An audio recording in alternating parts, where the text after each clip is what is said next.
நோய் இல்லாமல் வாழ வேண்டும் என்றால் மூலிகைகளின் பயன்பாடுகளை அறிந்து கொண்டு அவற்றை முறையாக பயன்படுத்த வேண்டும். ஆதலால் டாக்டர் கௌதமன் அவர்கள் இன்றைக்கு என்ன மூலிகைகளின் பயன்பாடுகளை நம்மிடையே பகிர்ந்து கொள்ள வந்திருக்கிறார் என்பதை கவனிக்கலாம். நிகழ்ச்சியில் அடுத்த பகுதியாக வரவிருப்பது பல்லாண்டு வாழ்ந்திட. அன்பான கலைஞர் தொலைக்காட்சி நேயர்களுக்கு என்னுடைய இனிமையான காலை வணக்கங்கள். இன்றைக்கி நம்ம பார்க்கக்கூடிய தாவரத்துடைய பெயர் குழம்பி அப்படின்னு சொல்லக்கூடிய ஒரு தாவரம். இந்த குழம்பி அப்படிங்கிறது என்னன்னு பார்த்தீங்கன்னா, பொதுவாக காஃபியை போலவே வளரக்கூடிய ஒரு கொடி வகை தாவரம் சொல்லலாம். பொதுவாக காப்பி கொட்டைகளுக்கு பதிலாக அதிகமாக கலப்படம் செய்யக்கூடிய ஒரு வகையான தாவரம் இந்த குழம்பி. குளிர் பிரதேசங்களில், மலை பிரதேசங்களில் மிக அதிகமாக இந்த குழம்பியை நாம் பார்க்கலாம். குழம்பியுடைய விதை வித்தியாசமாக இருக்கும். ஆனால் உள்ளே இருக்கக்கூடிய கொட்டை பார்த்திங்கன்னா கிட்டத்தட்ட காப்பியுடைய கொட்டை போலவே இருக்கும். அதனால் அந்த காலத்திலலாம் பார்த்திங்கன்னா 50% காப்பி கொட்டை கொடுக்குறாங்கன்னா 50% இந்த குழம்பியுடைய விதைகளை கலந்து கொடுக்கின்ற ஒரு வழக்கம் உண்டு. குழம்பியை பொறுத்தவரையிலும் பித்தத்தை பெருக்கக்கூடிய ஒரு முக்கியமான ஒரு மூலிகை மருந்துன்னு சொல்லுவோம். ஈரல் சம்பந்தப்பட்ட நோய்களுக்கு நல்ல தீர்வளிக்கக்கூடிய ஒரு மருந்து இந்த குழம்பி. பொதுவாக பார்த்திங்கன்னா இந்த ஈரல் சம்பந்தப்பட்ட நோய்கள்னு வரும்போது இந்த லிவர் சிரோசிஸ் அப்படின்னு சொல்லக்கூடிய ஒரு நோய், அதாவது ஈரல் அதோடைய தன்மையை இழந்து ரப்பர் போன்று சுருக்கமாக சுருங்கி விடுகின்ற ஒரு நோய்க்கு தான் லிவர் சிரோசிஸ்ன்னு பேர். அன்ஃபார்ச்சுனேட்லி பார்த்திங்கன்னா இன்றைக்கு இந்த லிவர் சிரோசிஸ் இந்தியாவில் அதிகமாக வரக்கூடிய ஒரு நோயாக இருக்கிறது. ஒரு காலத்தில் பார்த்திங்கன்னா 100ல் ஒருவருக்கு ஏற்பட்டு கொண்டிருந்த இந்த பிரச்சனை இன்றைக்கு 100ல் 12 பேர் வரையிலும் ஏற்படக்கூடிய வாய்ப்பு அதிகமாக இருக்கிறதா சொல்கிறாங்க. நீரிழிவு நோய் இதற்கு ஒரு காரணமாக இருக்கிறது. அதிக இரத்த அழுத்தம் ஒரு காரணமாக இருக்கிறது. குடிப்பழக்கம் ஒரு காரணமாக இருக்கிறது. உடலுக்கு பாதிப்பை ஏற்படுத்தக்கூடிய மருந்துகளை உட்கொள்வது ஒரு காரணமாக இருக்கிறது. சில வகையான இன்சுலின் உபயோகப்படுத்தும் போது அவை கூட நேரடியாக இந்த ஈரலை சுருங்க வைக்கிறது அப்படின்னு சொல்கிறாங்க. அந்த மாதிரி ஏற்படுகின்ற ஈரல் சுருக்க நோயுடைய ஆரம்ப நிலைமை அப்படின்னு சொல்லுவோம், லிவர் சிரோசிஸ் ஸ்டேஜ் 1ன்னு சொல்லுவோம். அந்த ஆரம்ப நிலைமை ஏற்படும் போது பார்த்திங்கன்னா பெரும்பாலான நேரங்களில் வயிற்றில் நிறைய தண்ணி தேங்க ஆரம்பிக்கிறத பார்க்கலாம். ஒரு 2 லிட்டர் அளவுக்கு நம்ம தண்ணி குடிக்கிறோன்னா உடம்பை விட்டு வெளியேறக்கூடிய தண்ணீரோட அளவு குறைந்து வயிறு முழுவதும் வீங்கி இருக்கும். இதுக்கு அசைட்டஸ் அப்படின்னு சொல்லுவோம், தண்ணீரால் நிரம்பி இருக்கக்கூடிய வயிறுன்னு அர்த்தம். இந்த மாதிரி ஒரு நிலைமையில் இருக்கும்போது இந்த குழம்பியை பொடி செய்து எடுக்கக்கூடிய அந்த ஒரு சூரணம், அந்த சூரணத்தை ஒரே ஒரு தேக்கரண்டி, அதாவது 3 கிராம் அளவுக்கு எடுத்து ஒரு 1/2 லிட்டர் தண்ணியில் போட்டு இதை நன்றாக கொதிக்க வைக்க வேண்டும். இது ஒரு 200 மில்லி ஆகின்ற வரை கொதிக்க வைத்து வடிகட்டி எடுக்கக்கூடிய அந்த ஒரு கஷாயத்தை காலை ஒரு வேளை உணவுக்கு முன்பு, இரவு ஒரு வேளை உணவுக்கு முன்பு அப்படிங்கிற மாதிரி தொடர்ந்து சாப்பிடும்போது எவ்வளவு நாள்பட்ட ஈரல் சுருக்க நோயாக இருந்தாலும், லிவர் சிரோசிஸ் சொல்லுகின்ற பிரச்சனையாக இருந்தாலும் அவை படிப்படியாக குறைந்து வருவதை நம்ம பார்க்க முடியும். இரண்டாவது, இன்றைக்கு நிறைய பேருக்கு பார்த்திங்கன்னா சிறுநீரக செயல் குறைபாடுன்னு சொல்லக்கூடிய கிட்னி ஃபெயிலியர் அப்படின்னு சொல்லக்கூடிய ஒரு பிரச்சனை ஏற்படுகிறது. இன்றைக்கு அதிகமான இரத்த அழுத்தத்தினாலும் சர்க்கரை நோயினாலும் ஏற்படுகின்ற கிட்னி ஃபெயிலியர்களுடைய எண்ணிக்கை அதிகமாக இருக்கிறது.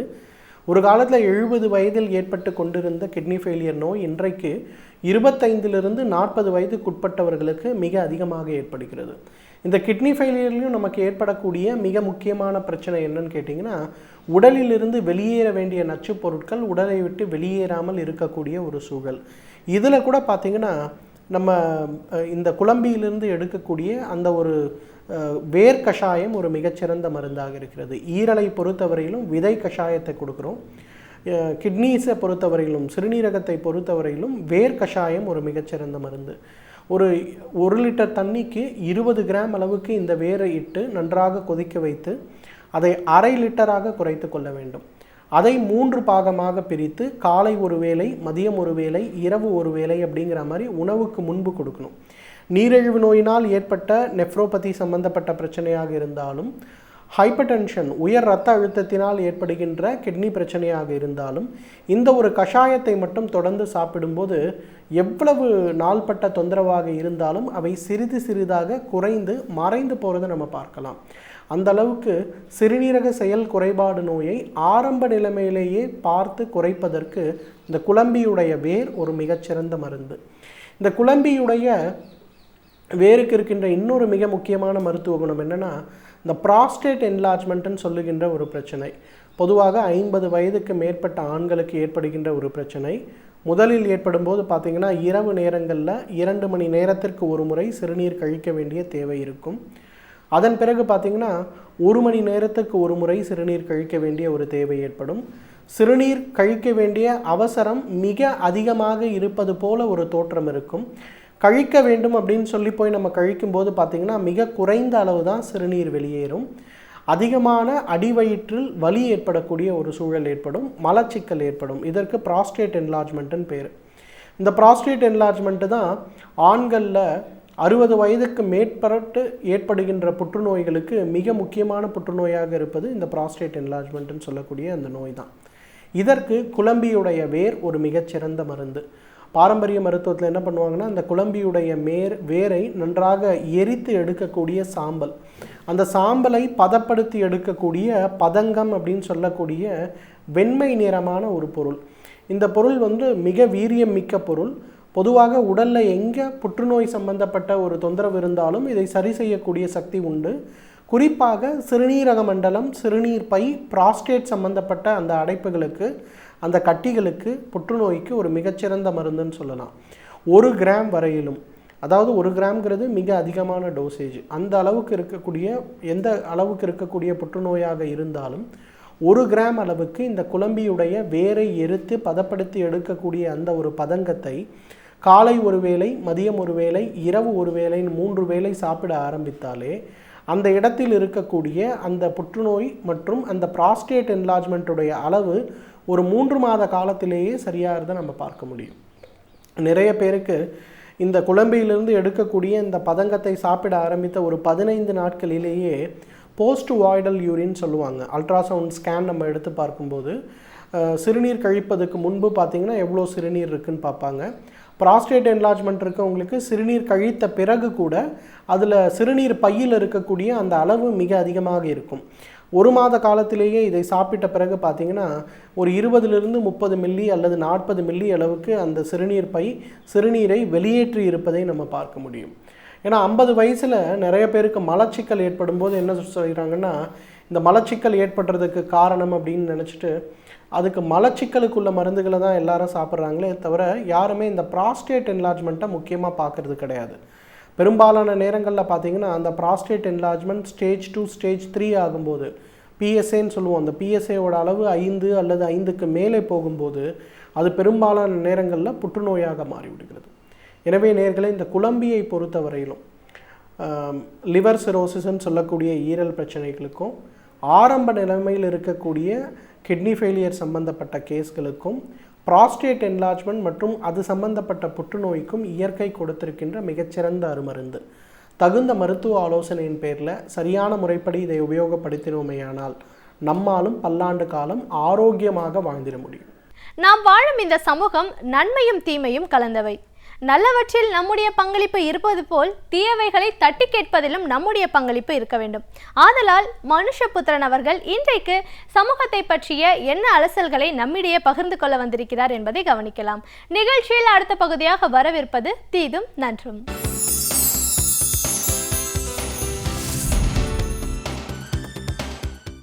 வணக்கம் நண்பர்களே, இன்னும் ஒரு இனிய காலை பொழுதில் தீதும் நன்றும் நிகழ்ச்சியில் உங்களை சந்திப்பதில் மிக்க மகிழ்ச்சி அடைகிறேன். நாம் ஒரு மிகப்பெரிய ஜனநாயக கடமையை நிறைவேற்றிவிட்டு அமர்ந்திருக்கக்கூடிய ஒரு காலம் இது. தேர்தல் முடிவுகளை எதிர்பார்த்து இந்த நாட்டிற்கு ஒளிபிறக்கும் என்கிற ஒரு நம்பிக்கையோடு நாம் காத்திருக்கக்கூடிய காலகட்டம் இது.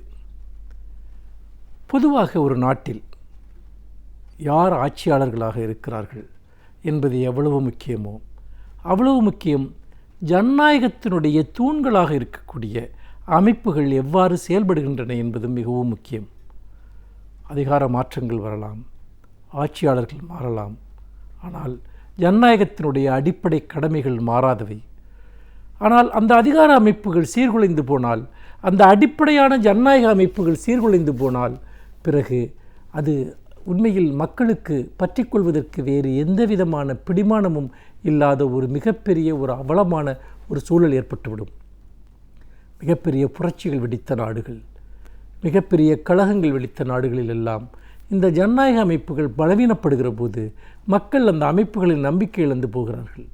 அந்த நம்பிக்கை இழப்பிலிருந்தே மிகப்பெரிய அமைதியின்மைகள் தோன்றுகின்றன. கடந்த 5 ஆண்டு காலத்தில் ஜனநாயகத்தினுடைய அடிப்படை தூண்களாக கருதப்படக்கூடிய அமைப்புகள் எவ்வாறு செல்லரித்து போயின, கடும் வீழ்ச்சியை சந்தித்தன என்பதை நாம் இந்த இடத்தில் நினைத்து பார்க்க வேண்டும். உண்மையில் அப்படிப்பட்ட வீழ்ச்சி என்பது ஒட்டுமொத்தமாகவே ஜனநாயகத்தின் மீது மக்களுக்கு ஒரு மிகப்பெரிய நம்பிக்கை இழப்பை ஏற்படுத்திவிடும். ஒரு ஜனநாயகத்தின் 4 தூண்களாக எவை கருதப்படுகின்றன? சட்டமன்றம் அல்லது நாடாளுமன்றம், அதே போல நிர்வாகத்துறை, நீதித்துறை, பத்திரிகைத்துறை, இவைதான் ஜனநாயகத்தின் 4 பெரும் தூண்களாக கருதப்படுகின்றன. ஆனால் இவை 4ம் எப்படி செயல்படுத்தப்பட்டன அல்லது எத்தகைய நெருக்கடிகள் அவற்றுக்கு ஏற்படுத்தப்பட்டன என்பதை நாம் நினைத்து பார்க்க வேண்டும். ஏனென்றால் இவற்றை நாம் பாதுகாக்காவிட்டால் உண்மையில் ஜனநாயகத்தினுடைய எந்த அடித்தளமுமே அர்த்தமற்றதாக மாறிவிடும். சட்டமன்றத்தை எடுத்துக்கொள்ளுங்கள். கடந்த 5 ஆண்டு காலத்தில் சட்டமன்றம் என்று ஒன்று நடந்ததா? முதலமைச்சர் என்ற ஒரு தனிநபருடைய புகழ்பாடுகிற மன்றமாக சட்டமன்றங்கள் நடந்தன.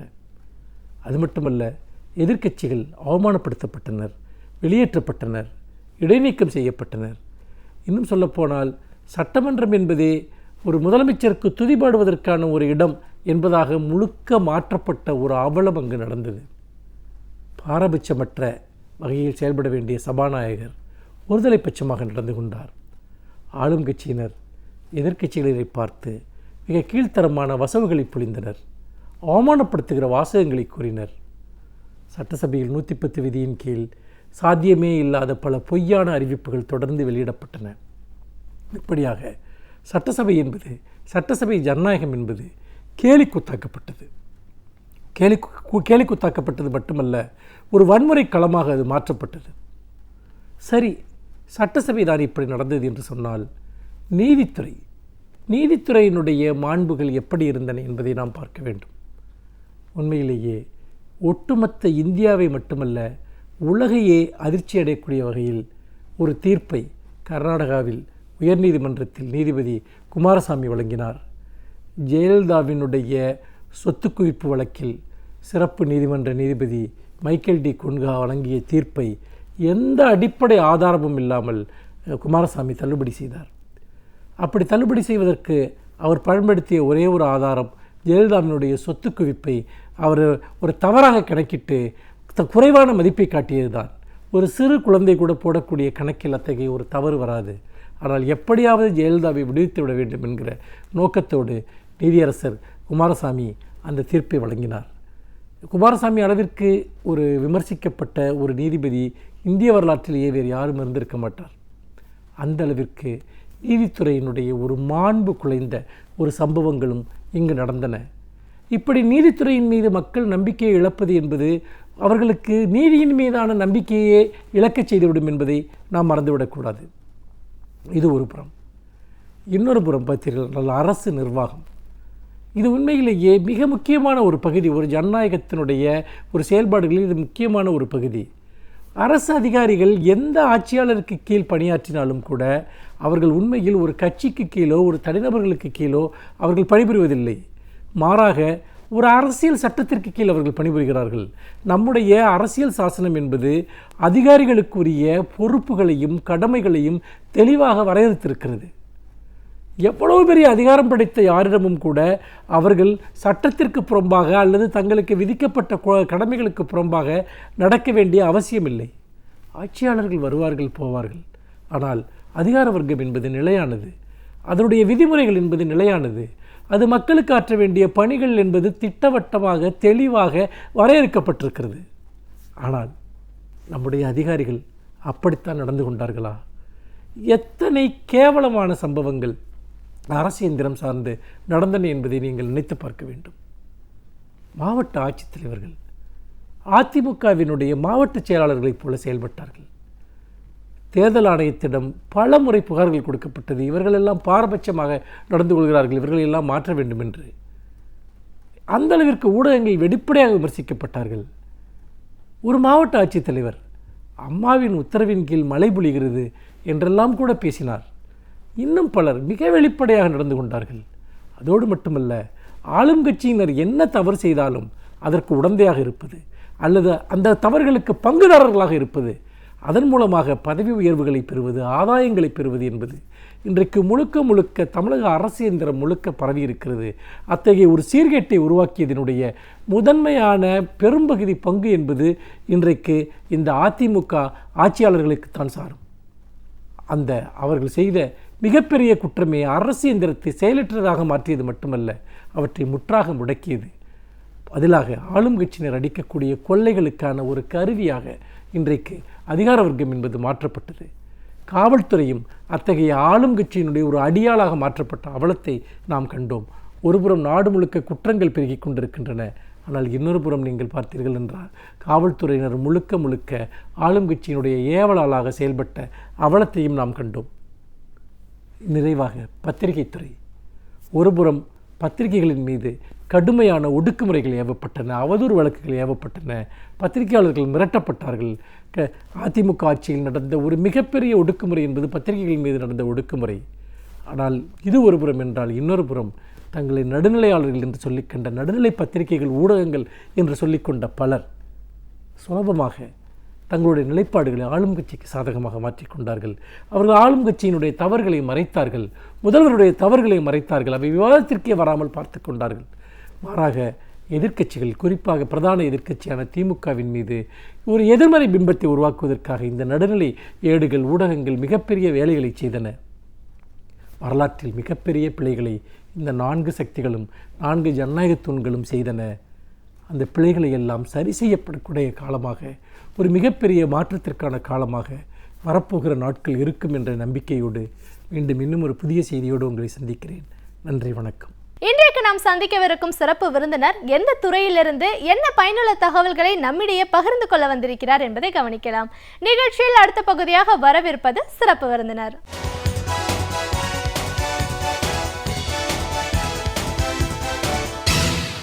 வணக்கம் நேர்களே, விடியலே வா நிகழ்ச்சியின் சிறப்பு விருந்தினருக்கான நேரம் இது. இன்றைய சிறப்பு விருந்தினர் உணவியல் நிபுணர் டாக்டர் லக்ஷ்மி பிரியதர்ஷினி. ஒரு உணவியல் நிபுணரா உணவியல் சார்ந்த விஷயங்களை தெரிஞ்சுக்க வேண்டிய அவசியம் என்ன, சரியான அளவில் சாப்பிடணும் அப்படின்னு ஏன் கட்டாயம், அப்படி இல்லாத போது என்ன மாதிரியான ஒரு பாதிப்புகள் நமக்கு ஏற்படும், அளவான சாப்பாடு, எல்லா விதமான சத்துக்களும் நமக்கு கிடைக்க வேண்டிய அவசியம் என்ன, இப்படி நிறைய விஷயங்களை நம்ம அவங்கக்கிட்ட கேட்டு தெரிஞ்சுக்கலாம். வணக்கம் மேடம். வணக்கம். ஒரு உணவியல் நிபுணராக முதல்ல எங்கள் நிகழ்ச்சிக்கு உங்களை நாங்கள் வரவேற்கிறோம். உணவியல் நிபுணர் அப்படின்னு நம்ம சொல்லும்போது இன்னைக்கு இந்த வார்த்தை டயட்டீஷியன், நியூட்ரிஷன், இந்த டேர்ம்லாம் ரொம்ப பரவலாக பேசப்படுறத பார்க்குறோம். ஒரு காலகட்டத்தில் நம்ம ஒரு 30-40 வருஷத்துக்கு முன்னாடி பெரியவங்கெல்லாம் வாழ்ந்திருக்காங்க, அவங்களையும் இப்போ 100 வயது தாண்டியும் வாழ்கிறாங்க. அப்படின்னும் போது பெருசாக இதுக்கெல்லாம் ஒரு முக்கியத்துவம் கொடுக்கல. அன்றாட வாழ்க்கையில் உணவும் ஒரு அங்கமாக இருக்கிறத பார்க்குறோம். இன்னைக்கு சரியான முறையில் சாப்பிடலை, சத்தான உணவை சாப்பிடலை, அதனாலேயே நிறைய வியாதிகள் வரதையும் நம்ம பார்க்குறோம். சின்ன குழந்தைங்கள பார்த்தீங்கன்னா அந்த ஒபிசிட்டிங்கிறது ரொம்ப பரவலாக பேசப்படுது. இதை எப்படி தடுக்கணும் தெரியல. இதுக்கான காரணங்களும் என்னன்னு சொல்ல, எல்லாரும் லைஃப் ஸ்டைல் மாடிஃபிகேஷன் அப்படின்னு ஒரு வேர்டை சொல்கிறாங்க. ஒரு நிபுணர் அப்படிங்கிற முறையில் இந்த பிரச்சனைகள்லாம் வர்றதுக்கு காரணம் என்ன, இதிலிருந்து இதற்கான ஒரு தீர்வு அப்படின்னு வரும்போது என்னெல்லாம் இன்னைக்கு நடைமுறையில் சாத்தியப்படும், எதெல்லாம் சாப்பிடணும், எதெல்லாம் சாப்பிடக்கூடாது, இப்படி நிறைய விஷயங்களை எங்கள் நேர்களோடு நீங்கள் முழுமையாக பகிர்ந்துக்கணும் மேடம். முதல்ல டயட் அப்படிங்கிறது என்ன மேடம்? நம்ம ஒரு ஜிம்முக்கு போகணும், நம்ம வெயிட்டை குறைக்கணும், இப்படிலாம் சொல்லும்போது கூட டயட் டயட் டயட்னு எல்லாருமே சொல்லிட்டுருங்க. பொதுவாக டயட் அப்படிங்கிறது என்ன? டயட்டுன்றது உடனே இதுதான் சாப்பிடணும், இது சாப்பிடவே கூடாது, சாப்பிடக்கூடாது அதுதான் டயட்டிங் இருக்கிறது, அப்படி கிடையாது. நம்ம சாப்பிட்ற உணவுகளே வந்து டயட்டான லிமிட்டடாக எடுத்துக்கிட்டோம்னா தட் இஸ் டயட். அப்படி எடுத்துக்கிட்டால் நல்லது. டயட்டுன்னா உடனே ஜிம்முக்கு போகணும், நான் டயட்டிங் இதை சாப்பிடக்கூடாது, நான் இந்த கொழுப்பு உள்ளது எதுவுமே சாப்பிடக்கூடாது, சர்க்கரை உள்ளது எதுவும் சாப்பிடக்கூடாது, நான் வந்து இந்த மாதிரி தான் அவங்க வந்து அதை கடைப்பிடிக்கிறாங்க, அந்த மாதிரி கடைப்பிடிக்கணும் அப்படின்றதெல்லாம் கிடையாது. நம்ம வந்து நம்மளோட உடலை வந்து ப்ராப்பராக வச்சுக்கிறதுக்கு வந்து நம்ம கரெக்டாக நம்மளோட சாப்பாடை அளவோடு கரெக்டாக சாப்பிட்டுட்டு இருந்தோம்னா தட் இஸ் டயட். அதுவும் இல்லாமல் அந்த டயட்டுன்னு சொல்லும்போது இந்த நியூட்ரிஷன் குவான்டிட்டிஸ் எல்லாமே வந்து சரிவர எடுத்துக்கணும். சிலது வந்து இப்போ எடுத்துக்கிட்டிங்கன்னா எல்லாருக்கும் நிறையா பார்க்குறது என்னென்னா பிளட் ப்ரெஷர், அதாவது பிபி, ரத்த கொதிப்பு நிறையா பேருக்கு இருக்கிறது. அதுவும் மாத்திரம் இல்லாமல் டயபெட்டிஸ் நம்ம வந்து லீடிங்காக வருவோம். அதனால நம்ம வந்து என்ன பண்ண வேண்டிய முறை என்னென்னா சர்க்கரையை வந்து நம்ம கம்மியாக எடுத்துகிட்டு உப்பும் கம்மியாக எடுத்துகிட்டு அளவோடு எடுத்தோம்னா நல்லது. எதனாலனா இப்போ நம்ம ஊறுகாவை நிறையா சாப்பிட்டோன்னு வச்சுக்கோங்க, ஜென்ரலாக இருக்கிறவங்க சிலருக்கு ஊறுகாய் பிடிக்கும், ஊறுகாய் நிறையா எடுத்து சாப்பிடுவாங்க. அப்படி எடுத்துக்கிட்டிங்கன்னா நம்ம மற்ற காய்கறிகள் சாப்பாடுலேயும் உப்பு இருக்குது, உப்பு சத்து இருக்கா, அந்த உப்பு சத்தும் சேர்ந்து ஊறுகாயும் சேர்த்திங்கன்னா நம்ம சாப்பிட்ற அளவோட உப்போட ஜாஸ்தி ஆகும். அப்படி இருக்கிறது நல்லதில்லை. சிலருக்கு வந்து இதனாலேயே கூட வந்து எடிமேட்டஸ் சக்கரை ஆகலாம். அதுவும் இல்லாமல் ஓவர் வெயிட்டாகவும் இருப்பாங்க. அப்படி இருக்கிறவங்க வந்து நம்ம ஜென்ரலாக லெஸ் சால்ட்டாக எடுத்துக்கிட்டு, லெஸ் சால்ட்டுன்னா ஒரு நார்மல் மனிதனுக்கு வந்து 5 கிராம் உப்பு எடுத்துக்கிட்டால் போதும். 5 கிராம் சொல்லணுன்னா பெண்மணிகளுக்கு சொல்லணும்னா ஒரு டீஸ்பூனை எடுத்து தலை தட்டுனிங்கன்னா அது வந்து 5 கிராம். ஸோ அந்த ஒரு டீஸ்பூன் உப்பு வந்து ஒரு நாளைக்கு நம்ம சாப்பிட்ற சாப்பாடு அளவுக்குள்ளே இருக்கணும். ஏன்னா நம்ம மற்ற சாப்பாட்லேயும் எல்லாத்துலேயும் உப்பு இருக்குது, காய்கறியில் இருக்குது, இப்போ நம்ம பண்ணுற பதார்த்தத்தில் இருக்குது. ஸோ அப்படி இருக்கும்போது இவ்வளோ எடுத்துக்கிட்டோம்னா நல்லது. This is normal and this is a normal diet, balanced diet. இப்போ இப்படி டயட்டுன்னு சொல்லாமல் பேலன்ஸாக எல்லாத்தையுமே பேலன்ஸாக எடுத்துக்கிட்டால் பேலன்ஸ்டு டயட் எடுத்துக்கிட்டோம்னா நம்மளோட ஹெல்த்தி லிவிங்க்கு வந்து இதுதான் பெஸ்ட். ஓகே, இப்போ நீங்கள் பேலன்ஸ் டயட்னு சொன்னீங்க பார்த்தீங்கன்னா, இந்த பேலன்ஸ் டயட்டை பற்றி இன்னும் விரிவாக பேசலாம். ஒரு மனிதன் காலையில இருந்து நைட்டு தூங்குற வரைக்கும் ஒவ்வொரு காலகட்டத்திலையும் ஏதோ ஒரு உணவு உட்கொண்டுட்டு தான் இருக்கும். நீராகாரத்துலேருந்து உணவு வரைக்கும் நம்ம சாப்பிட்றோம். இப்போ பேலன்ஸ் டயட் அப்படின்னு வரும்போது ஒரு நாளைக்கு ஒரு மனிதன் எந்த மாதிரியான ஒரு அளவில் பொருட்களை நம்ம உட்கொள்ள வேண்டிய அவசியத்தில் இருக்கும், தேவை இருக்குது? நம்ம பேலன்ஸ்டு டயட்டுன்னா புரத சத்து, நம்மளோட வைட்டமின்ஸு, மினரல்ஸு, கார்போஹைட்ரேட்டு, கொழுப்பு சத்து இது எல்லாமே நார்மலாக இருக்கணும். சில அடல்ட்ஸுக்கு வந்து ஒரு க்ரைட்டீரியா இருக்குது. இப்போ 45லேருந்து 65% வரைக்கும் கார்போஹைட்ரேட் எடுத்துக்கலாம். புரதச்சத்து வந்து 15லேருந்து 20% எடுத்துக்கலாம். ஃபேட், கொழுப்பு சத்து வந்து 25லேருந்து 30% இல்லை வரைக்கும் ஃபேட் இருக்கலாம். இது எல்லாமே இருக்கிறது தான் டோட்டல் கேலரிஸ் ஆடப் ஆகும். அந்த மனிதனுக்கு அந்த மனிதனோட உடல்வாக்கை பொறுத்து அவங்களோட கேலரி டிஃபர் ஆகும். ஒருத்தருக்கு வந்து வெயிட் எவ்வளோ இருக்கோ, ஹைட் எவ்வளோ இருக்கோ அதுக்கு ஏற்ற மாதிரி தான் அவங்களோட கேலரி அளவு சரிப்படுத்தும். அந்த கேலரிக்குள்ளுக்குள்ளே நம்ம எடுத்துக்கிட்டோம்னா அது வந்து healthy weight and healthy life ஸ்டைலுக்கு ப்ராப்பராக இருக்கும், சேஃப். அதுக்கு சொல்ல வேண்டியது என்னென்னா, அது உடனே சிலர் கேட்கலாம் என்னைய, அப்போ நான் வந்து மேடம் எனக்கு வெயிட் வந்து இவ்வளோ இருக்குது, எனக்கு ஹைட் இவ்வளோ இருக்குது, நான் வந்து உடல் பருமனாக இருக்கேனா இல்லை வந்து கரெக்டாக இருக்கேனா இல்லைன்னு எனக்கு தெரியல மேடம், எனக்கு சொல்லுங்கள் அப்படின்னு. அதுக்கு ஒரு கேல்குலேஷன் இருக்குது. அந்த கேல்குலேஷன் என்னென்னா பிஎம்ஐன்னு சொல்லுவோம், அது பாடி மாஸ் இண்டெக்ஸ். அதை கேல்குலேட் பண்ணுறது ஒரு மனிதனோட வெயிட் கிலோகிராம், அதை வந்து ஹைட்டு உயரத்தை வந்து மீட்டர் ஸ்கொயரால் வகுத்தோம்னா 18.5 18.5 இருந்ததுன்னா அது வந்து நார்மல். 18.5க்கு கீழே இருந்ததுன்னா இட் இஸ் அண்டர் நரிஷ்ட். 18.5லேருந்து 22.9க்குள்ளே இருந்தாங்கன்னா they are again coming under a normal one. 23லேருந்து 24.9 வரைக்கும் இருந்தாங்கன்னா அது வந்து ஓவர் வெயிட் ஆகும். 25க்கு மேலே இருந்தால் உடல் பருமன், ஒபிசிட்டி அப்படின்னு நம்ம சொல்லலாம். இதை நம்ம மெயின்டைன் பண்ணோம். இதை இன்னொரு இதுவும் இருக்குது என்னென்னா, ஒரு மனிதனோட வெயிஸ்ட் சர்க்கம்ஃபரன்ஸ் பெண்மணிக்கு வேறு மாதிரி, ஆண்களுக்கு வேறு மாதிரி. வெயிஸ்ட் சர்க்கம்ஃபரன்ஸ் பெண்மணிக்கு வந்து 80 சென்டிமீட்டருக்குள்ளே இருந்தால் நல்லது. அதே மாதிரி ஆண்களுக்குன்னா 88க்குள்ளுக்குள்ளே இருந்தால் நல்லது. ஏன்னா அதுக்கு மேலே இருந்ததுன்னா சில நோய்கள் வர்றதுக்கு அறிகுறிகள் காணப்படலாம். ஃபார் எக்ஸாம்பிள் டயபெட்டிஸ், இல்லை வந்து பிளட் ப்ரொஃபைல், லிப்பிட் ப்ரொஃபைல் ஜாஸ்தி ஆகலாம், ஹார்ட் டிசீசஸ் வரலாம் சிலருக்கு. அதாவது உடல் பருமனை வந்து கட்டுப்படுத்திக்கிட்டு இருந்தோம்னா, நார்மலாக இருந்தால் பின் விளைவுகளை நம்ம வந்து தவிர்க்கலாம். பேலன்ஸ் டயட்டுன்னு எடுத்துக்கிட்டோம்னா காலையில் அதாவது 3 வேளையும் உணவை கரெக்டாக டைமுக்கு சாப்பிடணும். பிரேக்ஃபாஸ்ட்டுன்னு கரெக்டாக சாப்பிடணும். நம்ம பிரேக்ஃபாஸ்ட் இப்போ எடுத்துக்கிட்டிங்கன்னா இட்லி வந்து த பெஸ்ட்டுன்னு வந்திருக்கு. அந்த பெஸ்ட்டுன்னு அதில் புரதச்சத்தும் இருக்குது, கேலரிஸும் இருக்குது. அது மோரோவர் அது ஸ்டீம்டுன்றதுனால குழந்தையிலேருந்து பெரியவங்க வரைக்கும் எல்லோரும் சாப்பிடலாம். The best. அதே மாதிரி நீங்கள் இந்த மாதிரி ஸ்டீம்டு ஐட்டம்ஸ் எல்லாம் எடுத்துக்கலாம். அதுக்குன்னு நான் உடனே உங்களை ஃப்ரைட் ஐட்டம்ஸ் எதுவும் சாப்பிடக்கூடாது அப்படின்னு சொல்லலை. சாப்பிடலாம், அளவோடு குவான்டிஃபைடாக எடுத்துக்கிட்டால் நல்லது. பிரேக்ஃபாஸ்ட் சாப்பிடணும். லஞ்ச் எடுத்துக்கிட்டிங்கன்னா அரிசி சாப்பிடக்கூடாதுன்னு இல்லை, சாப்பிடலாம்.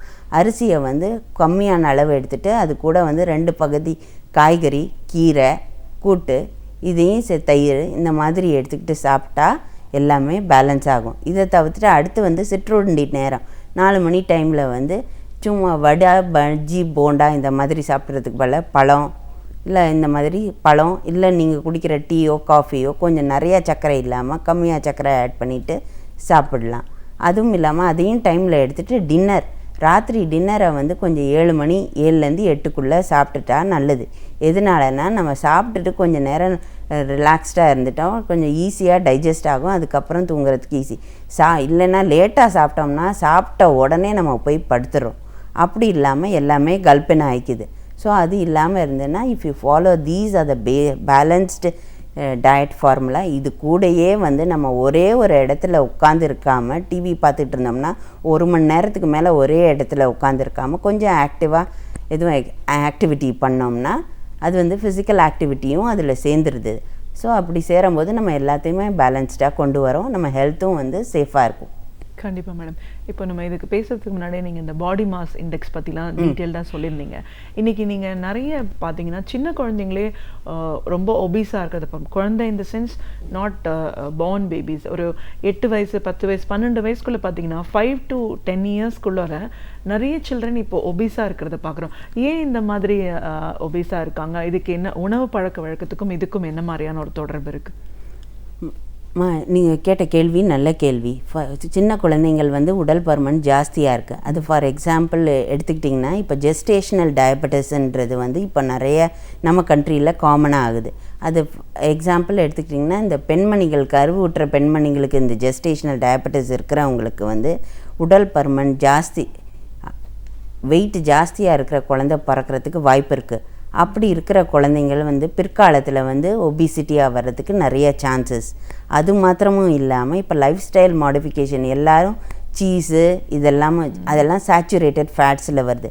சாப்பிடக்கூடாதுன்னு கிடையாது, குழந்தைங்க சாப்பிடலாம், அதவும் அளவோடு எடுத்துக்கிட்டாங்கன்னா நல்லது. அதை விட நம்ம மில்லட்ஸ், சிறுதானியங்கள், இல்லை சீரியல்ஸ் இதெல்லாமும் சேர்த்துட்டு கொடுத்து அதன் கூடயே வந்து ஃபிசிக்கல் ஆக்டிவிட்டியையும் கொடுத்து குழந்தைங்கள உட்கார வச்சு பண்ணோம்னா உடல் பருமனை தவிர்க்கலாம். எதனால் திருப்பி சொல்கிறதுனா கேட்ஜெட்ஸ் இப்போ நிறையா இருக்குது. ஃபார் எக்ஸாம்பிள் எல்லா குழந்தைங்களும் வந்து யூடியூப் இல்லைன்னா ப்ரூமிங் டு த டிவி இல்லைன்னா வீடியோ கேம்ஸ் இல்லை ஏதோ ஒன்று உட்காந்த இடத்துலையே உட்காந்துட்டு பண்ணிக்கிட்டு இருக்காங்க. அப்போ நம்ம சாப்பிட்ற சாப்பாடை வந்து நம்ம வந்து லெட் அவுட் பண்ணுறதுக்கு வந்து வேறு எக்ஸசைஸ் ஆர் எனி ஆக்டிவிட்டி பண்ணுறதே கிடையாது. அப்படி இருக்கும்போது நம்மளுக்கு வந்து உடல் பருமன் ஜாஸ்தியாக வர்றதுக்கு சான்சஸ். அது மாத்திரம் இல்லாமல் சில ஃபேமிலி ஹிஸ்ட்ரி, ஹெரிடிட்ரியும் இதில் வந்து ப்ளே பண்ணுது உடல் பருமனுக்கு. ஓகே. இப்போது டயபெட்டிக்ஸ் சொன்னீங்க தெரியுங்களா? டயபெட்டிஸ்னால உடல் பருமன், அதனாலேயும் வந்து சில டயட் நம்ம ஃபாலோ பண்ணணும், அதுக்கப்புறம் தொடர்ந்து அதெல்லாம் கடைப்பிடிக்கணும் அப்படின்றாங்க. பொதுவாக இந்த டயபெட்டிஸ் அப்படிங்கிறது யாருக்கு எந்த வயசில் வருது, அது என்ன மாதிரியான ஒரு பாதிப்புகளை கொடுக்குது?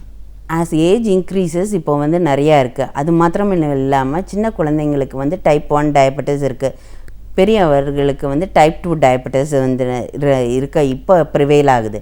அதுக்கு மெயின் காரணமே வந்து நம்மளோட ஃபேமிலி ஹிஸ்ட்ரி, அப்புறம் வந்து நம்ம லைஃப் ஸ்டைல், இது ரெண்டும் வந்து ப்ராப்பராக இல்லைன்னா இது வர்றதுக்கு சான்சஸ் இருக்குது.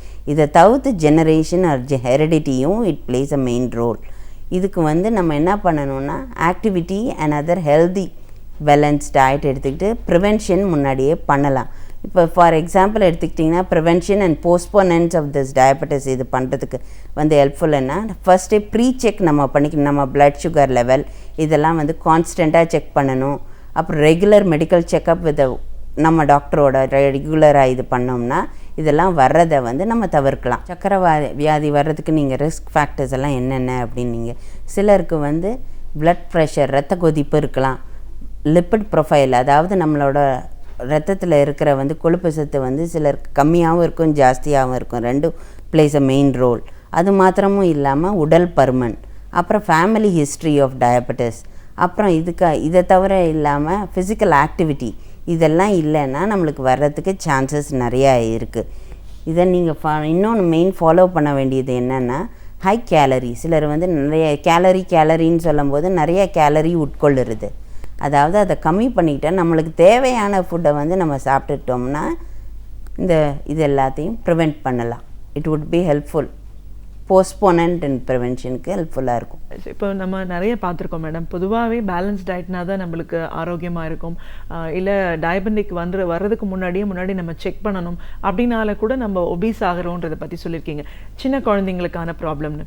இப்போது ஒபிசிட்டி ஒரு லெவலில் இருக்கிறத தாண்டி இன்றைக்கி ஒரு 30-40s இருக்கிறவங்க கூட நிறைய ஒபீஸ் ப்ராப்ளமில் இருக்கிறத பார்க்குறோம். என்ன பிரச்சனைனே தெரியல, அதனால் நிறைய டிசீஸ் வருதுன்னு சொல்கிறதையும் பார்க்குறோம். இதுக்கு வந்து செடன்ட்ரி லைஃப் ஸ்டைல்னு ஒரு காமனாக எல்லாரும் சொல்கிறாங்க. உண்மையிலே செடன்ட்ரி லைஃப் ஸ்டைல் அப்படிங்கிறது என்ன? அதுலேருந்து நம்ம மாறணும் அப்படின்னா என்ன மாதிரியான சேஞ்சஸ் நம்ம லைஃப் ஸ்டைலில் பண்ணணும்? உண்மையிலேயே செடன்ட்ரி லைஃப் ஸ்டைலுன்னா உட்கார்ந்த இடத்துலையே வேலை பார்த்துட்டு இருக்கும்போது கொஞ்சம் ஆக்டிவிட்டி எதுவும் இல்லாமல் வேலை செய்கிறது தான் செடன்ட்ரி. அதுக்கு தான் நம்ம என்ன செய்யணும்னா கொஞ்சம் நேரம் 1 மணி நேரத்துக்கு மேலே உட்காந்துருந்தோம்னா அந்த இடத்த விட்டு எழுந்திரிச்சு கொஞ்சம் ஆக்டிவிட்டி ஏதாச்சும் பண்ணால் இந்த செடன்ட்ரினஸ்ஸை நம்ம போக்கலாம். அது மாத்திரமும் இல்லாமல் இந்த செடன்ட்ரியாக இருக்கிறதுனால தான் உடல் பருமன் இருக்குதுன்னு நீங்கள் சொல்லிகிட்டு இருக்கீங்க. அது வந்து இப்போ நம்ம பார்த்துட்ருக்கோம். அது வந்து பெண்மணிகளில் என்னென்னா நம்ம உடல் பருமனை வெயிட்டை ஃபார் எக்ஸாம்பிள் ஒரு 10 நாளைக்கு ஒரு தடவை வெயிட்டு செக் பண்ணுறது அப்படி பார்த்து, இல்லை கொஞ்சம் வெயிட் இன்க்ரீஸ் ஆகுது அப்படின்னு அவங்களுக்கே தெரிஞ்சிட்டா அவங்க சாப்பிட்ற உடல் வாக்கில் கொஞ்சம் கண்ட்ரோல் பண்ணிவிட்டு கொஞ்சம் ஆக்டிவிட்டி எதுவும் பண்ணினாங்கன்னா வெயிட்டை கொஞ்சம் ரெடியூஸ் பண்ணலாம். அதுக்குன்னு உடனே வெயிட்டை வந்து நான் வந்து இன்றைக்கி நான் எனக்கு இவ்வளோ வெயிட் இன்க்ரீஸ் ஆகிருக்கு, இன்றைக்கே நான் 2 கிலோ குறைச்சிருவேன், இன்னும் இந்த வாரத்துக்குள்ளே நான் 10 கிலோ குறைக்கணும் அப்படின்னுலாம் இல்லாமல் வாரத்துக்கு ஒரு 1லேருந்து 1/2 கிலோ வரைக்கும் கம்மி பண்ணிக்கிட்டாங்கன்னா அதுவே இந்த வாரம் நம்ம வந்து 1 கிலோ கம்மி பண்ணியிருக்கோம். அப்படி நம்ம இந்த டயட் ஃபாலோ பண்ணிவிட்டு இந்த எக்ஸசைஸ் பண்ணிக்கிட்டு இருந்ததுனால நம்மளுக்கு இப்படி இந்த மாதிரியே நம்ம பண்ணிட்டு போனோம்னா நம்மளுக்கு இன்னும் கொஞ்சம் கம்மி ஆகும் அப்படின்னு பண்ணலாம். அதை தவிர்த்து பக்கத்தில் இருக்கிற நியூட்ரிஷனிஸ்ட்டோ இல்லை டயட்டீஷியன்கிட்டையோ நீங்கள் போய் பார்த்தீங்கன்னா அவங்களும் உங்களுக்கு கைட் பண்ணுவாங்க. நீங்கள் இவ்வளோ சாப்பிட்டா நல்லது, இதை அவாய்ட் பண்ணிக்கோங்க, இந்த மாதிரி கேலரிஸ் அலவன்ஸ் இவ்வளோ எடுத்துக்கோங்கன்னு உங்களுக்கு கைட் பண்ணிக்கிட்டு இருப்பாங்க. ஸோ அப்படி இருக்கும்போது நம்ம அந்த உடல் பருமனை சீராக கொண்டு வந்துக்கலாம். யங்ஸ்டர்ஸ் மத்தியில் அந்த ஜிம் போகணும், ஃபிட்டாக வைக்கணும் அப்படிங்கிற ஒரு இன்ட்ரெஸ்ட் வந்து ரொம்ப அதிகமாக இருக்கிறத பார்க்குறோம். அது ஒரு விதத்தில் அவேர்னஸ் அப்படின்னு நம்ம சொல்லலாம். பட் அங்கே போனாலும் வந்து அவங்களும் ஒரு டயட் பேட்டர்ன் கொடுக்குறாங்க உங்களுக்கு. ஒரு சில பேருக்கு நம்ம வந்து மசில் இன்க்ரீஸ் பண்ணணும் அப்படின்னு நினைக்கிறவங்களுக்குலாம் இவ்வளோ எக்கு சாப்பிடணும், இவ்வளோ சீரியல்ஸ் இது சாப்பிடணும் அப்படின்றதெல்லாம் ஒரு பேட்டர்ன் கொடுக்குறாங்க.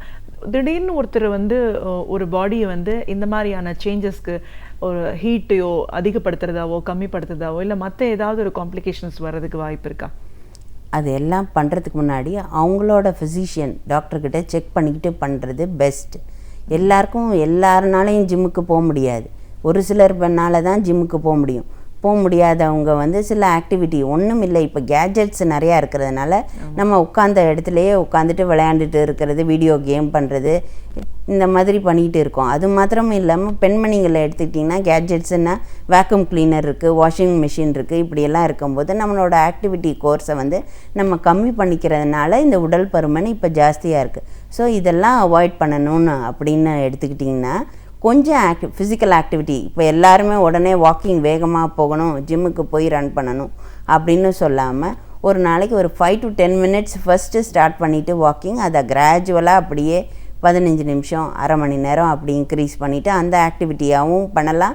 இல்லை நீங்கள் ஜிம்முக்கு போனீங்கன்னா உங்கள் நியூட்ரிஷனிஸ்ட்டுக்கிட்ட பார்த்துட்டு அவங்க இந்த வே ப்ரோட்டீன் இந்த அளவு எடுத்துக்கோங்க, இந்த எக் ஒயிட்ஸ் எடுத்துக்கோங்க அப்படின்னு சில ஆக்டிவிட்டீஸ்க்கு கொடுக்குறத அதை ஃபாலோ பண்ண. பட் எது நீங்கள் எடுத்துக்கிட்டனாலும் உங்கள் டாக்டரோ உங்கள் நியூட்ரிஷனிஸ்ட்கிட்டையோ செக் பண்ணிவிட்டு அதுக்கப்புறம் எடுக்கிறது பின்னாடி விளைவுகள் வராமல் இருக்கிறத தவிர்க்கலாம் நம்ம.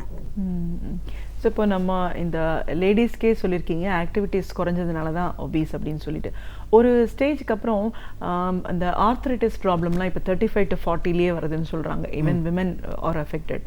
பட் அவங்களுக்கு வந்து ஜிம் ஒர்க் அவுட் இதெல்லாம் போகிறதுனால மற்ற காம்ப்ளிகேஷன்ஸ் வர்றதுக்கு வாய்ப்பு இருக்கா மேடம்? சிலருக்கு இருக்கும். அது வந்து நம்ம ஒருத்தரை பார்த்து தான் நம்ம சொல்ல முடியும். சிலருக்கு இருக்கும். அப்படி இப்போ ஆர்த்ரைட்டிஸ் இருக்கும்போது நீங்கள் வந்து இவ்வளோ வேகமாக நடங்க, இந்த ஜிம்முக்கு இது பண்ணுங்கன்னு நம்ம சொல்ல முடியாது. அவங்களுக்கு பிற்காலத்தில் வேறு ப்ராப்ளமில் அது கொண்டு வந்து விட்டுறலாம். அப்படி இல்லாமல் இருந்தால் அவங்க உட்காந்தே இருக்காமல், உட்காந்த இடத்துலையே இல்லாமல் வீட்டுக்குள்ளேயே வந்து கொஞ்சம் நடக்கிறதோ, அதை எடுத்துகிட்டு வர்றது, இதை எடுத்துகிட்டு வர்றது, இப்படி ஏதாச்சும் ஒரு ஆக்டிவிட்டி பண்ணிவிட்டு அளவோடு சாப்பிட்டுக்கிட்டு இருந்தாங்கன்னா நல்லது. அதை தவிர்த்து கால்சியம் சப்ளிமெண்ட்ஸும் எடுத்துக்கிட்டாங்கனாலும் இந்த ஆஸ்டியோஆர்த்ரைட்டிஸ் இதெல்லாம் இப்போ எல்லா பெண்மணிங்களுக்கும் இருக்குது. மூட்டு வலி இருக்குது, யாரை பார்த்தாலும் எனக்கு வந்து மூட்டு வலி இருக்குமா, உட்கார முடியல, இது எல்லாமே இதெல்லாம் காரணமே வந்து உடல் பருமன்றதுனால.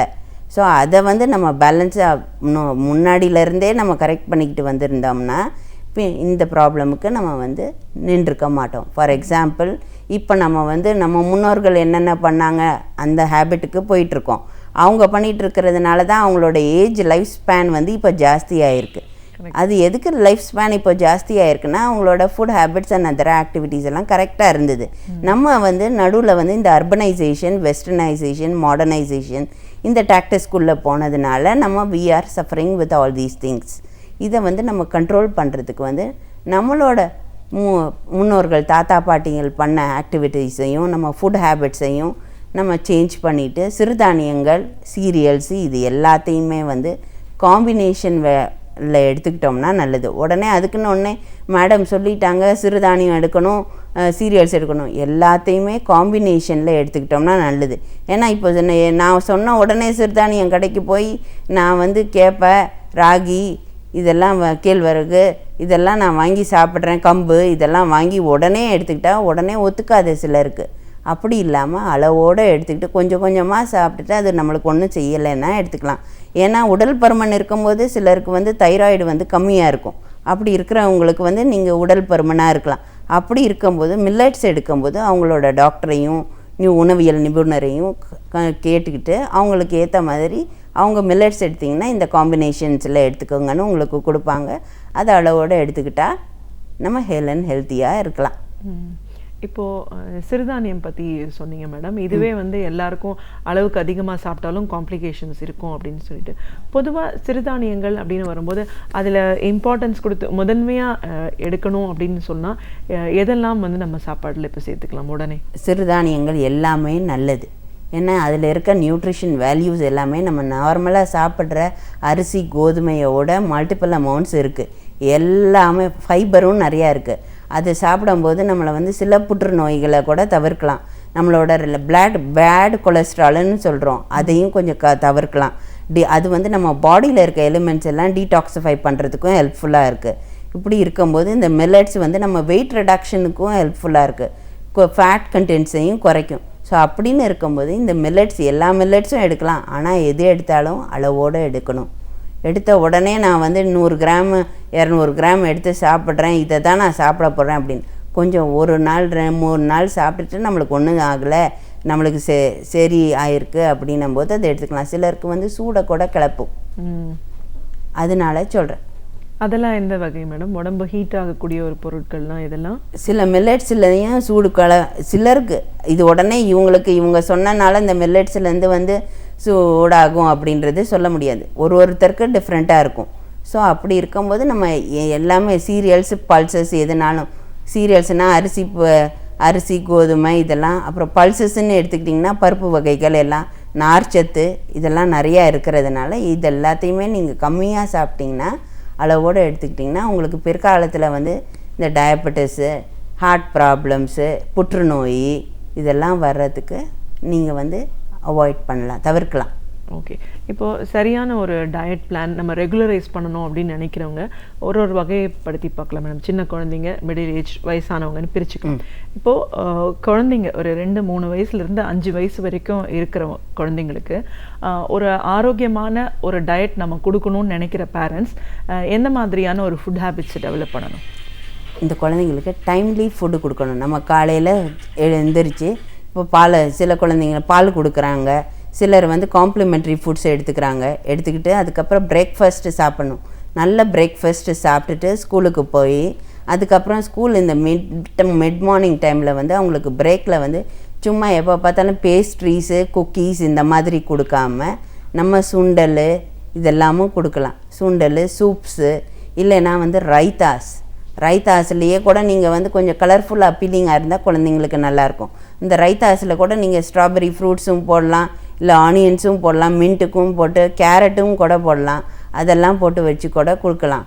அதை கொடுத்துட்டு அதுக்கப்புறம் லஞ்சில் வந்து அவங்களுக்கு food rice with dal and greens, முருங்கைக்கீரை கூட கொடுக்கலாம் எல்லாம். ஏன்னா அயன் சத்து நிறையா இருக்கும், அதெல்லாம் குழந்தைங்களுக்கு நல்லது. ஆனால் குழந்தைங்கள்லாம் வந்து பார்த்திங்கன்னா கீரை வகைகள் கொடுத்தாலே சாப்பிட மாட்டேங்கிறாங்கன்னு உடனே விட்டுறாதீங்க. அந்த கீரையை கூட்டு மாதிரி செஞ்சுட்டு அந்த கூட்டை வந்து சாதத்தில் மசிச்சு கொடுத்தா அதோட கீரையும் போயிடுது, இது கூட்டும் உள்ளே போயிடும், பருப்பு சத்தும் உள்ளே போயிடும். ஸோ ப்ரோட்டீன்ஸும் ஈக்குவலாக ஆகும். அதை தவிர்த்து ஈவினிங் டீ டைமில் ஸ்நாக்ஸ் அதுக்குன்னு உடனே குழந்தைங்க வந்து இப்போ நான் சொன்னேன்னா குழந்தைங்களுக்கு வந்து அந்த மேடம் சொன்னாங்க கேக்கு குக்கீஸ் இதெல்லாம் கொடுக்கக்கூடாதுன்னு இல்லை, அளவோடு கொடுக்கலாம். 1 1/2 இல்லை ஒரு 3 நாளைக்கு ஒரு தடவை, இல்லை சண்டே நீ வந்து வீக்லி டேஸில் வந்து எல்லாம் நீ ஸ்கூலுக்கு போயல இந்த நார்மலாக ஹேபிட் எடுத்துக்கோ, உனக்கு சண்டே வந்து ஒரு நாள் உனக்கு ஃப்ரீயாக கொடுக்குறேன், அன்றைக்கி நீ வந்து இதை எடுத்து சாப்பிட்டுக்கலாம், இவ்வளோ எடுத்துக்கலாம், உனக்கு அந்த ஃப்ரீ டேயில் நீ எடுத்துக்கலாம். ஆனால் ஒன்று சொல்லுங்கள், அவங்க அதெல்லாம் சாப்பிடும்போது கொஞ்சம் ஆக்டிவிட்டி எக்ஸசைஸ் விளையாட விட்டிங்கன்னா அதெல்லாம் சரியாயிரும். சரி, அந்த மாதிரி பண்ணிங்கன்னா குழந்தைகளுக்கும் ஹெல்த்தியாக இருக்கும். ஒன்றுன்னா டைம் வச்சுக்கோங்க. இந்த டைமில் நீங்கள் தூங்கணும், 8 மணிக்கு 9 மணிக்கெல்லாம் நீங்கள் படுத்துடணும், அப்போ தான் காலையில் சீக்கிரம் எந்திரிக்கணும். சீக்கிரம் எந்திரிச்சு உங்களோட பாலை குடிச்சிட்டு அதுக்கப்புறம் பிரேக்ஃபாஸ்ட் எடுத்துகிட்டு ஸ்கூலுக்கு போகிறதுக்கு கரெக்டாக இருக்கும். அதுக்கப்புறம் உங்களோட மிட் மார்னிங் இதை எடுத்துக்கோங்க, லஞ்ச் எடுங்க, ஈவினிங் டீ டைம் எடுங்க, டின்னர் எடுங்க அப்படின்னு சொல்லிவிட்டு இந்த ஜங்க் ஃபுட்ஸ் பீஸா, பர்கர், சிப்ஸு, இந்த நாச்சோஸ் இதெல்லாம் வந்து கொஞ்சம் கொடுக்கக்கூடாதுன்னு இல்லை, என்றைக்கோ ஒரு நாள் கொடுக்கலாம். பாட்டில் ட்ரிங்க்ஸை அவாய்ட் பண்ணுங்கள். அப்படி பண்ணிங்கன்னா குழந்தைங்களுக்கு நல்லது. கண்டிப்பாக மேடம். இப்போ எல்லாமே வந்து ஒரு டைம் ஷெடியூல் படி ரெகுலரைஸ் பண்ணணும்னு ஒரு முக்கியமான விஷயத்தையும் சொல்லியிருக்கீங்க. இப்போது குழந்தைங்களை தாண்டி இப்போ பெரியவங்க அப்படின்னு ஒரு பெரியவங்கன்னா வயதானவங்க இல்லை, இப்போ எல்லாருமே ஆஃபீஸ் கோயிங் பீப்புளாக தான் இருக்காங்க. மென் விமன் எல்லாருமே ரொம்ப ஃபாஸ்ட் லைஃப், ரொம்ப வேகமாக ஓடணும் அப்படின்ற ஒரு ஸ்டேஜில் இருக்கிற போது அவங்களுக்கான தேவைகள் அந்த நியூட்ரிஷன் வரும்போது லேடிஸே கூட சரியாக இப்போல்லாம் பார்த்துக்கிறது இல்லை. ஸோ ஒரு பேலன்ஸ் டயட் எடுக்கணும் அப்படின்னா இந்த ஒரு ஃபாஸ்ட் லைஃப் ஸ்டைலுக்கு தகுந்த மாதிரி என்னென்ன மாதிரி ஃபுட் எடுக்கலாம்? இந்த ஃபாஸ்ட் லைஃப் ஸ்டைலுக்குன்னா லேடிஸ் எடுத்துக்கிட்டிங்கன்னா அவங்க ட்ரெடிஷ்னல் அண்ட் நான் ட்ரெடிஷ்னல் வேல்யூஸ் எல்லாமும் இருக்கிறதுனால அவங்க வந்து அவங்களோட ஃபீடிங் இதை வந்து மிஸ் பண்ணுறாங்க. அந்த ஸ்கிப்பிங் மீல்ஸை வந்து பண்ணக்கூடாது. டைமுக்கு உங்கள் ஃபுட்டை எடுத்துக்கோங்க, ரெகுலராக எடுத்துக்கோங்க. ஒர்க்கிங் விமனும் இருக்காங்க, ஹோம் மேக்கர்ஸும் இருக்காங்க, அண்ட் அதர் மென்னும் இருக்காங்க. மென்னும் இருக்கும்போது நம்ம வந்து ஒர்க் ஷெடியூலுக்கு போகிறதுனால சில நேரத்தில் காலையில் பிரேக்ஃபாஸ்ட்டை விட்டுட்டு போயிடுறாங்க. அப்படி இருக்கும்போது நம்ம வந்து ஒரு 10-12 மணி நேரம் சாப்பிடாமல் இருக்கிறோம். தூங்கி எழுந்திரிச்சிட்டு ஒன்றுமே சாப்பிடாமல் வேலைக்கு வந்துடும்போது பசிக்கும்போது என்னென்ன கிடைக்குதோ அதெல்லாம் நிறையா சாப்பிட்றது. அப்போ வி ஆர் கல்பிங்.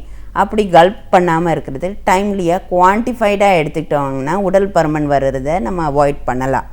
அதுவும் இல்லாமல் இப்போ பார்த்திங்கன்னா எல்லாருக்கும் வெயிஸ்ட் சர்க்கம்ஃபரன்ஸ் ஜாஸ்தி ஆகுது. அது ஜாஸ்தி ஆனாலே பிரச்சனை தான். ஃபார் வெயிஸ்ட் சர்க்கம்ஃபரன்ஸ்னால் இடுப்பு சுற்றளவு, அது வந்து உமனுக்கு வந்து 80 சென்டிமீட்டருக்குள்ளே இருந்தால் நல்லது. அதே இது ஆண்களுக்கு வந்து 88 சென்டிமீட்டருக்குள்ளே இருந்தால் நல்லது. ஏன்னா இது ரெண்டும் கரெக்டாக கட்டுப்பாட்டாக அளவுக்கு வச்சுருந்தோம்னா நம்ம வந்து பிற்காலத்தில் டயபெட்டிஸோ இல்லை கார்டியோவாஸ்குலர் ப்ராப்ளம்ஸு, ஒபிசிட்டி இதெல்லாம் வர்றதை வந்து நம்ம தவிர்க்கலாம். இப்போது வயசானவங்கன்னு எடுத்துக்கிட்டிங்கன்னா வீட்டில் அவங்களுக்கு ஒரு அந்த கண்ட்ரோல் அப்படிங்கிறது இல்லாமல் இருக்குது. எதை பார்த்தாலுமோ இல்லை ஸ்வீட்ஸ் எல்லாமோ சாப்பிடணும்னு தோணும். அவங்களுக்கு இது உங்களுக்குலாம் சேராது, வயசாகிடுச்சு வேண்டான்னு சொன்னாலும் பெரியவங்க இப்போது கேட்குறது இல்லை. ஸோ இப்போ அந்த மாதிரி இருக்கிறவங்களுக்கு எப்படி கொடுக்கலாம், என்ன அளவில் நம்ம கொடுக்க முடியும்? அவங்க பெரியவங்க வந்து ஸ்வீட்ஸ் எடுக்கிறாங்க சாப்பிட்றாங்க அப்படின்றது இல்லாமல் பெரியவங்க வந்து டயபெட்டிக்கா இல்லை நான் டயபெட்டிக்கான்றதை பார்த்துக்கோங்க. அவங்க வந்து சாப்பிடக்கூடாதுன்னு இல்லை, கொஞ்சம் சாப்பிடலாம். ஏன்னா அவங்களோட வந்து ஆக்டிவிட்டி லெவல் வந்து அவ்வளோ இருக்காது, மற்ற நார்மல் பர்சனோடக்கு ஈக்குவலண்ட் மாதிரி இருக்காது. ஸோ அப்படி இருக்கும்போது அது டைஜஸ்ட் ஆகாது. ஸோ அப்படி இருக்கும்போது எடுத்துக்கோங்க. உடனே சாப்பிடாதீங்கன்னு சொன்னீங்கன்னா யாரும் கேட்க மாட்டாங்க. அவன் என்ன சொல்கிறது, சாப்பிடாதீங்கன்னு சொல்கிறது, நான் சாப்பிட்டு தான் அவன்னு கொஞ்சம் நிறையா எடுப்பாங்க. ஸோ கொஞ்சமாக எடுத்துக்க கொடுங்க. சாப்பிட அம்மா அதை பக்கம் முழுசாக எடுக்கிறதுக்கு பதிலாக பாதியாக எடுத்துக்கோங்க அம்மா அப்படின்னு சொன்னீங்கன்னா அது ஹெல்ப்ஃபுல்லாக இருக்கும். இல்லை அப்பா எடுத்துக்கிட்டாங்கன்னா அப்பா அதை பாதி எடுத்துக்கோங்க அப்பா அப்படின்னு சொன்னால் அவங்களுக்கும் ஹாப்பியாக இருக்கும். பரவாயில்ல சாப்பிடாதேன்னு சொல்லாமல் நம்மளை கொஞ்சமாக எடுத்துக்க சொல்லுவாங்க. அதுவும் இல்லாமல் ஒயிட் சுகரை கொஞ்சம் கம்மி பண்ணிக்கிட்டாங்கன்னா நல்லது. நீங்கள் இப்போ சர்க்கரையை பற்றி கேட்டதுனால நான் சொல்கிறேன், ஒயிட் சுகரை கம்மி பண்ணிக்கிட்டா நல்லது. அதுவும் எண்ணெய் பதார்த்தங்கள் ஜாஸ்தி இல்லாதது. ஏன்னா இப்போ நம்ம ஸ்வீட்ஸுன்னு எடுத்துக்கிட்டிங்கனாலே அதில் நெய், டால்டா இதெல்லாம் போட்டு தான் பண்ணி, நம்ம வீட்டில் பண்ணுற ஸ்வீட்ஸ்னால் நம்மளுக்கு தெரியும் அதில் எண்ணெய் போட்டிருக்கோம், எவ்வளோ அளவுன்னு தெரியும். நம்ம மோஸ்ட்லி எல்லாம் கடையில் வாங்கி சாப்பிட்றதுனா நம்மளுக்கு தெரியாது அதில் எண்ணெய் போட்டாங்க, இல்லை கீ போட்டாங்களா, இல்லை டால்டா போட்டாங்களான்னு தெரியாது. ஸோ அதெல்லாம் இருக்கிறதுனால அளவோடு எடுத்துக்கிட்டால் அவங்களோட ஹெல்த்துக்கு நல்லது. இப்போ நான்வெஜ் சாப்பிட்றவங்களா இருந்தால் ஒரு ஏஜ்க்கு அப்புறமா அதை எவ்வளோ கண்ட்ரோல் பண்ணணும்? நான்வெஜ் சாப்பிடக்கூடாதுன்னு இல்லாமல் சாப்பிடலாம். சாப்பிட்றதுன்னு வச்சிங்கன்னா ஒரு ஏஜுக்கு அப்புறம் ஒரு டெய்லி நான்வெஜ் அப்படி எடுத்துக்கிறது இல்லாமல் ஒரு once in 3 times a week அந்த மாதிரி எடுத்துக்கலாம், இல்லை twice a week கூட எடுத்துக்கலாம். அப்படி இருக்கும்போது ஒரு 50 grams. இப்போ சிக்கன் எடுத்துக்கிட்டாங்கன்னா அந்த சிக்கனில் இருக்கிற கொழுப்பு, அந்த வெள்ளை ஸ்கின் இருக்குல்ல, அதை வந்து சிலரெல்லாம் வந்து கடையில் என்ன பண்ணுறாங்கன்னா பெண்மணிகள் தான் போய் வாங்கும்போது அந்த ஸ்கின்னோட சேர்த்து வாங்கிட்டு வந்துடுறாங்க. அதில் கொழுப்பு ஜாஸ்தி இருக்குது. அதை வச்சு சேர்த்து குக் பண்ணும்போது எண்ணெயும் ஜாஸ்தியாக ஆட் பண்ணுறோம், அதில் இருக்க கொழுப்பும் வருது, எண்ணெயும் இருக்குது, ரெண்டும் சேர்ந்து நம்மளுக்கு ப்ராப்ளமை தான் க்ரியேட் பண்ணுது. அதனால் அந்த கொழுப்பை நீக்கிட்டு சிக்கன் இல்லை மீட் அந்த மாதிரி வாங்கி எடுத்துக்கிறது பெஸ்ட். அதுவும் இல்லாமல் அதில் இருக்கிற உறுப்புகள் கிட்னி, லிவர் இதெல்லாம் அவாய்ட் பண்ணுறது ரொம்ப நல்லது. ஏன்னா அதில் எல்லாம் தான் கொழுப்பு சத்து ஜாஸ்தியாக இருக்குது. ஒரு உணவியல் நிபுணராக உணவு பழக்க வழக்கம் அப்படிங்கிறது நம்மளுக்கு எவ்வளோ முக்கியத்துவம் வாய்ந்தது. ஒரு ஆரோக்கியமான வாழ்வு வாழணும் அப்படின்னும் போது அளவான சாப்பாடு அப்படிங்கிறதோட முக்கியத்துவம் என்ன, சின்ன குழந்தைங்கள்லேருந்து வயதானவர்களுக்கும் இன்றைக்கி என்ன சாப்பாடை சாப்பிடணும், நம்மளோட முன்னோர்கள்லாம் எப்படி கடைபிடிச்சாங்களோ அதெல்லாம் நம்ம மறுபடியும் கொண்டு வர வேண்டிய அவசியத்தில் ஏன் இருக்கும், இந்த ஒபிசிட்டி வர்றதுக்கு காரணம் என்ன, அதுக்கு முழுக்க முழுக்க நம்மளோட லைஃப் ஸ்டைல் மாடிஃபை பண்ணினது தான் அப்படின்னு வரும்போது திருப்பியும் பழைய நிலைக்கு கொண்டு போகிறதுக்கான வழிமுறைகள் என்ன, ஆலோசனைகள் என்னன்னு நிறைய விஷயங்களை எங்களோட நீங்கள் முழுமையாக பண்ணுறதுக்கு நன்றி. நன்றி. இலக்கியம், வரலாறு, இதுவரை நாம் அறியாத உண்மைகள், இவைகளிலிருந்து நமக்கு தேவையானவற்றை அழகிய தமிழில் தொகுத்து இனிமையாக வழங்க வந்திருக்கிறார் பேராசிரியர் சுபவீர பாண்டியன் அவர்கள். நிகழ்ச்சியில் அடுத்த பகுதியாக வரவிருப்பது ஒன்றே சொல் நன்றி சொல்.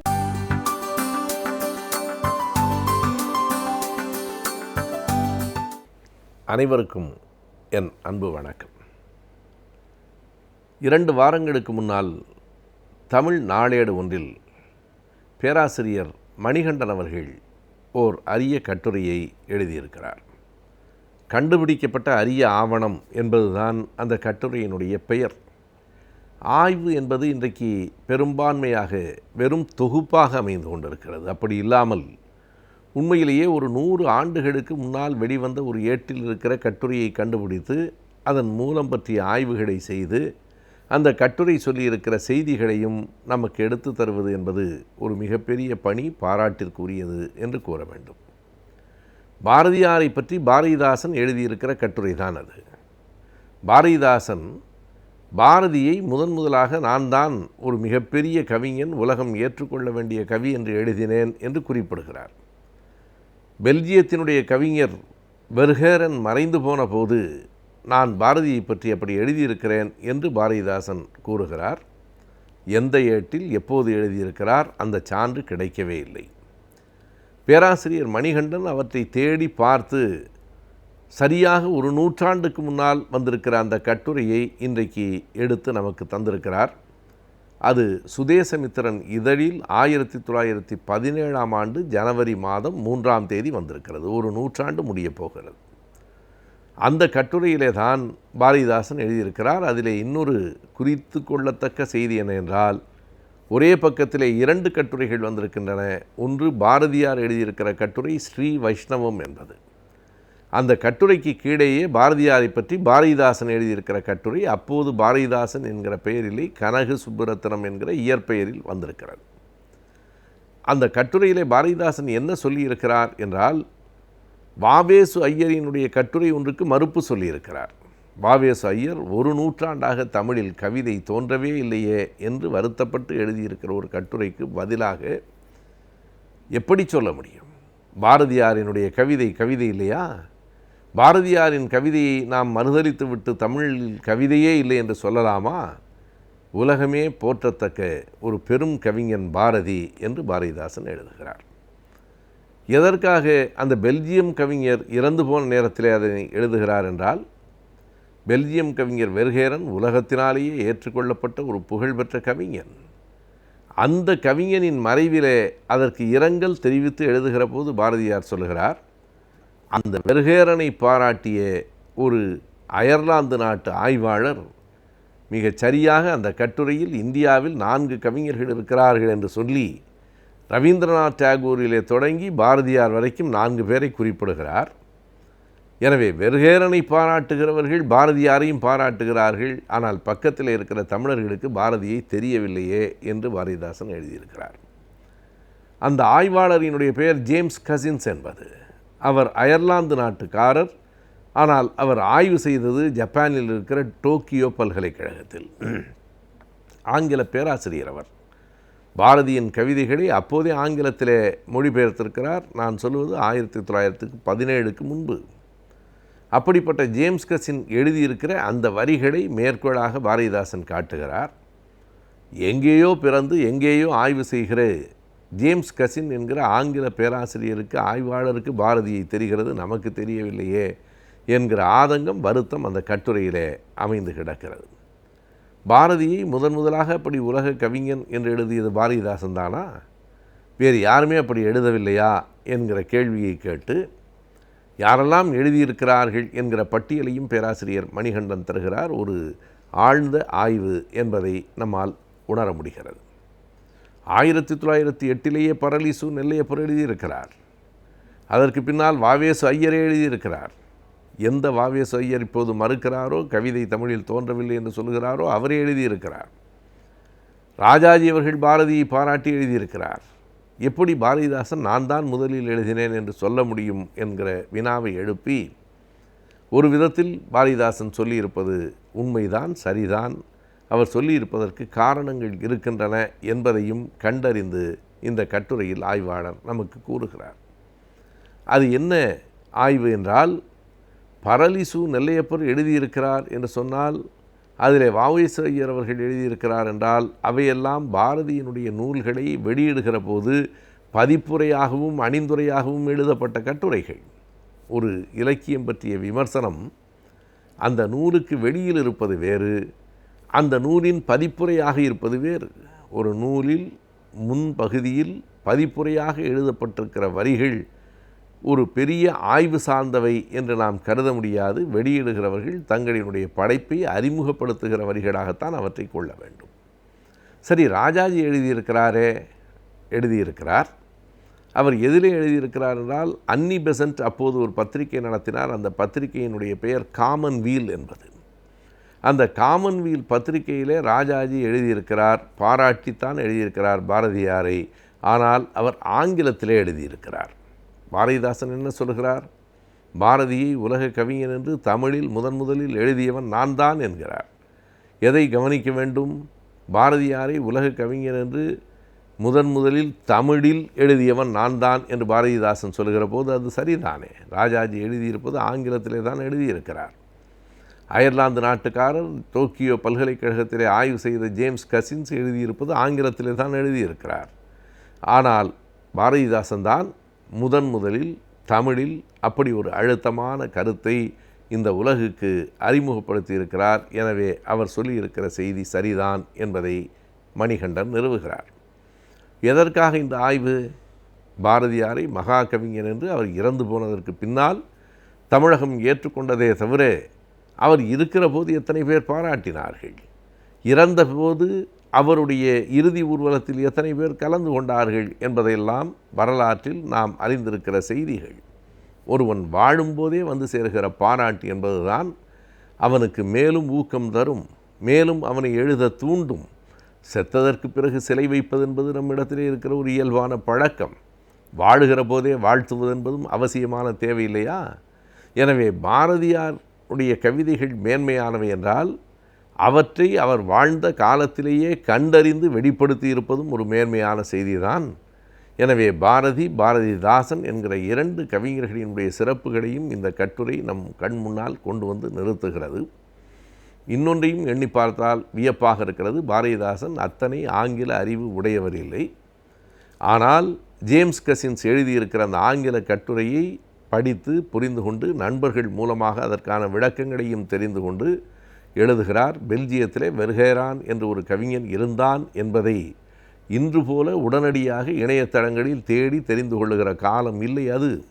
எனவே ஒரு நூற்றாண்டுக்கு முன்னால் பக்கத்து ஊரில் நடக்கிற செய்தியே இந்த ஊருக்கு வந்து சேருவதற்கு 20 நாட்கள் ஆகும்.